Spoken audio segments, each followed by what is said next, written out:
Yo, what is up, guys? It is Nico, the Notorious Fantasy, back at today with another fantasy football video. In today's video, I got you guys the Week 15 QB rankings. Now, before I get into the quarterback rankings for Week 15, your semifinals likely, I'd like to give you guys a word from my friends and my sponsor over at OverlayDFS.com. OverlayDFS.com is my favorite way to play daily fantasy sports. Now, obviously, on the website, they have NFL, mainly what I cover, but they also have NBA as well, so you can get your fix for both NBA and NFL on OverlayDFS.com. Now, obviously, I'm going to be talking about the NFL here. My favorite game to play is the progressive game mode. Now, they have entries at all price points, $2.5, $22, or $109. Now, the cool thing here is what progressive means. There's that beautiful progressive bonus. If you hit 12 and 0, you will cash that progressive bonus. In the $22 game, you cash a progressive bonus of over $10,000. Now, obviously, on Sunday, it is going to be even higher than that. I'm recording this on Tuesday. It is going to be even higher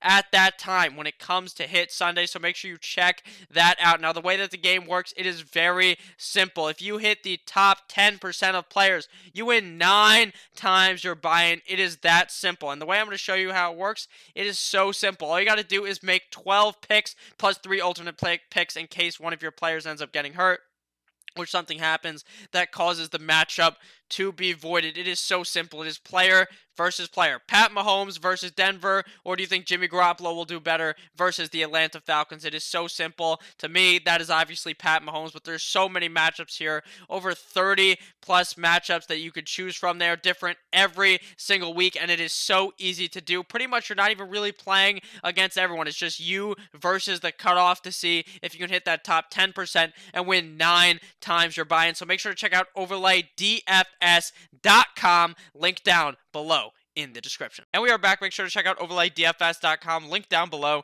in the description. Let's get right into the video. Week 15 QB rankings. Coming in at number 1, we have Deshaun Watson of the Houston Texans going up against the Tennessee Titans in Tennessee. Now, I said in my start sit video, Lamar Jackson is the number 1 quarterback on the week, so hopefully you started Lamar Jackson over any of these guys. Obviously, he performed quite well up against the trash New York Jets. Now, Deshaun Watson should be in for a great game this week. I believe this game against the Tennessee Titans should be a very high-scoring game, a pass-heavy affair, at least for the Houston Texans side of the ball. I do like Deshaun Watson in this game. Coming in at number 2, we have Drew Brees going against the Indianapolis Colts. Now, this is the Monday night special. Last week, Drew Brees laid down the dirty dick on the San Francisco 49ers. A very, very, very high-scoring game, and I believe that Drew Brees will put up yet another great game this week. Last week, I was a bit worried about Drew Brees because I thought it was going to be a low-scoring game. Drew Brees, Jimmy Garoppolo said, "Fuck you, Nick. We're going to put up huge games in that game," and I see no reason why not both of these guys can't have big games this week, especially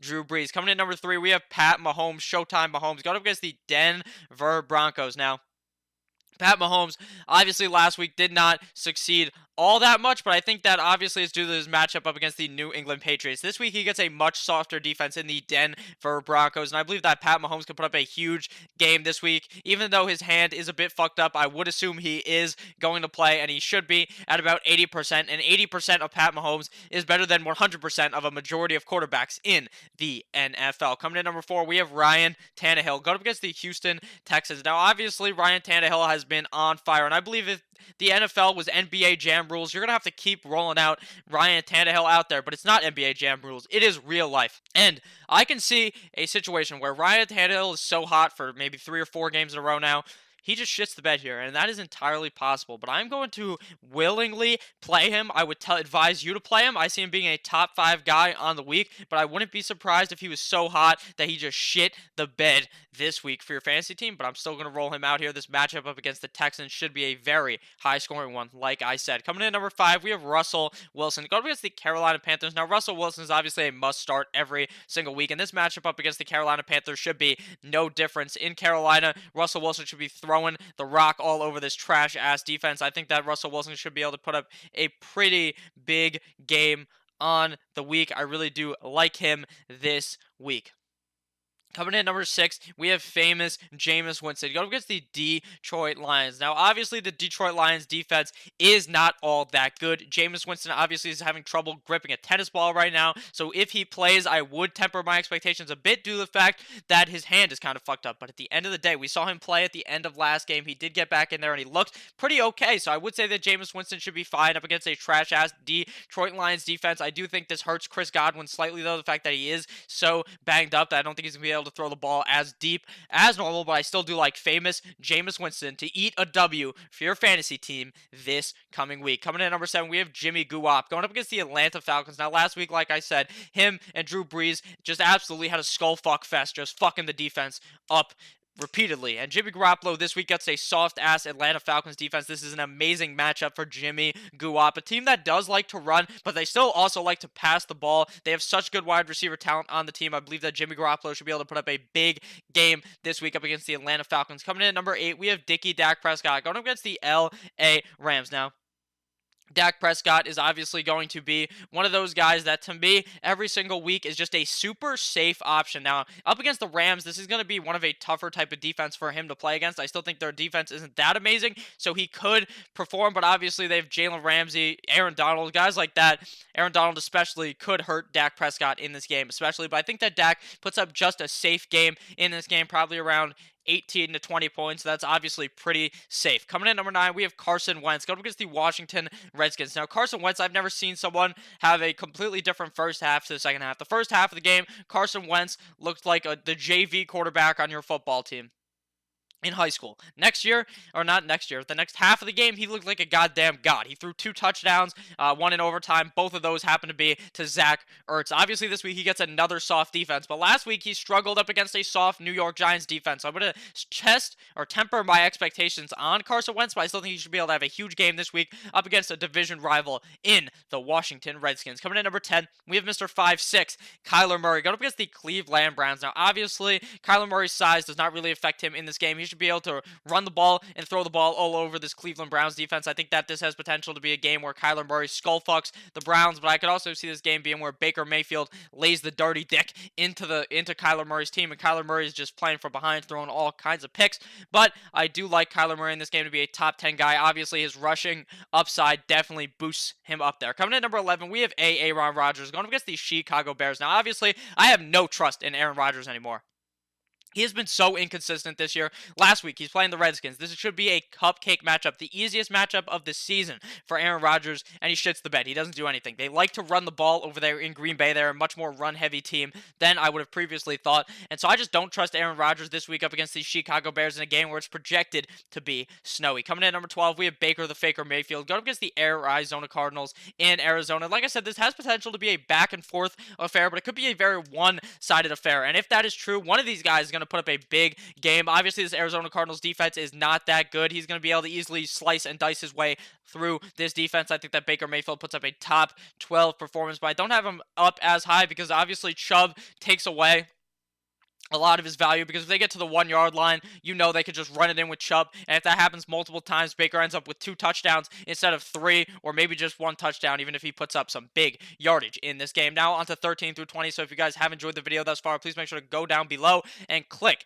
that subscribe button. Coming in at number 13, we have Ryan Fitzmagic going up against the New York Football Giants. Now obviously last week he played up against the Jets, and Mr. Sanders kicked 7 field goals. He went 7 of 8 kicking. Obviously, that's a fucking humongous game. In this game up against the Giants, I doubt they're kicking that many field goals. I think that their defense is even worse than the Jets' defense. And I think that Ryan Fitzpatrick is going to put on a clinic in this game. But obviously, you have to worry about the fact that he's Ryan Fitzmagic, and the magic may have ran out. Coming in at number 14, we have Jared Goff going against the Dallas Cowboys. Now, I like Jared Goff in this matchup as well. I think this game has potential to be a high-scoring affair, and if that is true, Jared Goff should be able to eat. Jared Goff has looked a lot better the last couple of games, feeding Robert Woods and Cooper Kupp, and now that they have unleashed Todd Gurley, it seems like they're a lot less scared of the pass, because they're thinking maybe Todd Gurley will run it, and Todd Gurley stiff-armed that Seattle guy into next fucking year last week. So I believe that Jared Goff, it could have a good game this week if Sean McVay dials it up.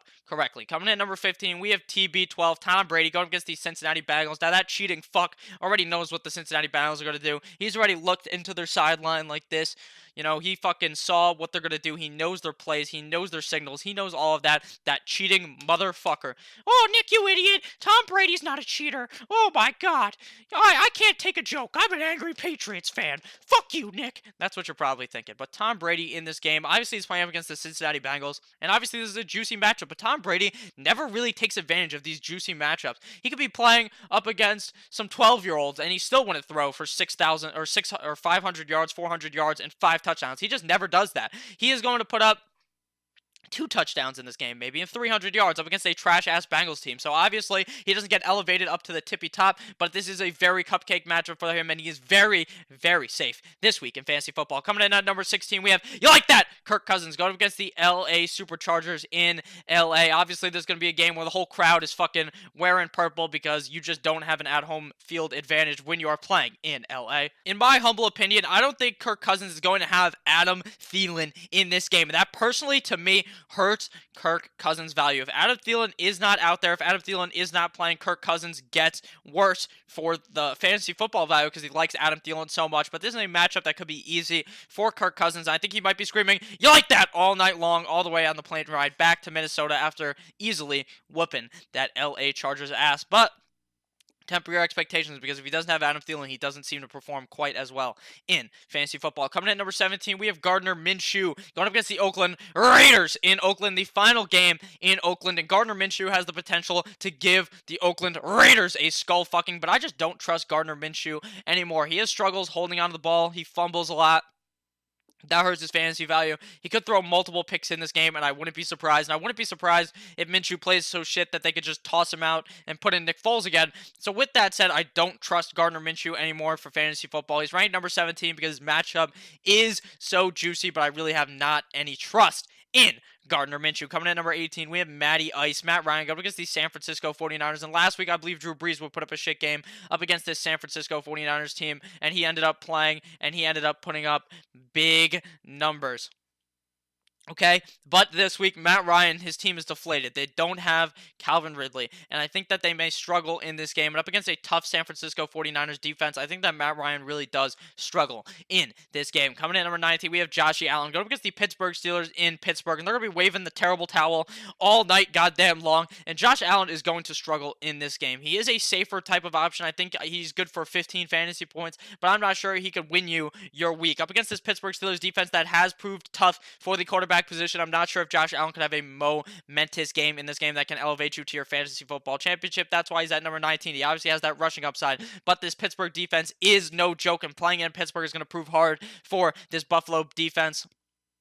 Not the defense, but for the team as a whole. And I think this is going to be a defensive type of game where running is all they do. It could be just a rushing affair, and I think that Josh Allen will not put up all that big of numbers. And coming in at number 20, we have the old man, Eli Manning, going up against the Miami Dolphins. Now, obviously, Eli Manning just actually put up 20 points in a 6-point per passing touchdown league, I believe, last week. So he actually played kind of good up against the Eagles. I think this week he has another cupcake matchup up against the Miami Dolphins. I'm just worried about the fact that Eli Manning is so fucking bad. He just really has no help out there. His offensive line is just going to get clamped down. Miami may put up 3,000 points on them, and he may just be throwing picks left and right because he's down by so much. So I do worry about that, but you could do a lot worse than Eli Manning this week in fantasy football. So thank you guys all for watching. If at any point you end up enjoying, please click the subscribe button down below. Click on one of the videos either over here or over there. Make sure to click on that. Make sure to have a great rest of your day. I love each and every single one of you. Check out overlaydfs.com. Link down below in the description. Have a great rest of your day. I love you all. Goodbye.